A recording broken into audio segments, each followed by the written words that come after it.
రైతుల సంక్షేమమే ధ్యేయంగా కాంగ్రెస్ ప్రభుత్వం పనిచేస్తుందని మంచిర్యాల ఎమ్మెల్యే ప్రేమ్ సాగర్ రావు అన్నారు. శనివారం ఆయన జిల్లా కలెక్టర్ సంతోష్తో కలిసి దండేపల్లి మండలం తానిమడుగు గ్రామ సమీపంలో కడెం కాలువలోకి గూడెం ఎత్తిపోతల పథకం ద్వారా యాసంగి పంట కోసం సాగునీటిని విడుదల చేశారు. ఈ సందర్భంగా ప్రత్యేక పూజలు నిర్వహించారు.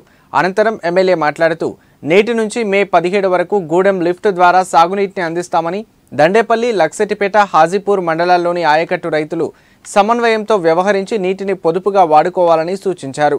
అలాగే రాబోయే యాసంగి వరి పంటను కేవలం ఐకేపీ మహిళల ఆధ్వర్యంలో ఏర్పాటు చేసిన కొనుగోలు కేంద్రాల ద్వారా మాత్రమే కొనుగోలు చేస్తామన్నారు. ప్రజలెవరికి ఎలాంటి సమస్యలు ఉన్నా తన దృష్టికి తీసుకొస్తే వాటిని పరిష్కరించేందుకు కృషి చేస్తారని ఆయన తెలిపారు.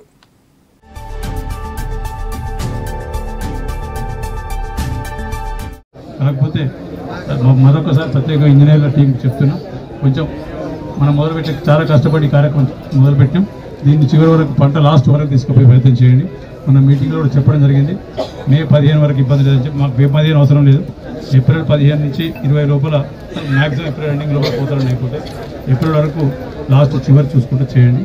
138 డేస్ అది మెయింటైన్ చేయండి. 138 కట్టుబడినాం. ఇవాళ కూడా చెప్తాను మళ్ళీ మీ అందరికీ, ఇంకొక సంవత్సరంలో కష్టపడదాం. ఆ తర్వాత ఏదైతే బ్యారేజ్ తీసుకొస్తారో మాట్లాడడం జరిగింది, ఇంజనీర్లు కూడా చెప్పినాం.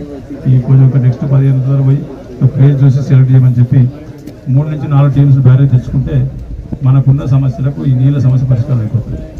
ఖచ్చితంగా 2 పంటలు కాదు, మీరు ఒప్పుకుంటే 3 పంటలు చేస్తున్నారు. 4 టీమ్స్ నీళ్ళున్నాయాడ. ఏదైతే గోదావరి ప్రాంతాలు ఉన్న 12 గ్రామాలు మన కాన్స్టిట్యున్సీ, ఒక 6 నుంచి 7 గ్రామాలు ఖానాపూర్ కాన్స్టిట్యున్సీ అన్నార మండలం ఉన్నాయి. ఈ 19 గ్రామాలకు గోదావరి నీళ్ళు కడతాయి. ఇంటికలు చూస్తే వాళ్ళకి సుక్క నీళ్ళు రావు, ఒక్క ఇంచు కూడా తరగదు వాళ్ళకి. అటువంటి పరిస్థితుల్లో వాళ్ళు ఉన్నారు. ఖచ్చితంగా వాళ్ళకు కూడా ఎన్నికలమని చెప్పి దానికి కట్టుబడినాం. ఈ యొక్క రెండు పంటలు ఇచ్చిపెట్టాం. 3 పంటల లోపల అది మొదలుపెట్టి తీసుకొస్తాం. ఖచ్చితంగా ఇవన్నీ 25 అవసరం అంతా సంవత్సరం రెండే చేస్తాం. కలెక్టర్ గారు కూడా బాగా సహకరిస్తారు.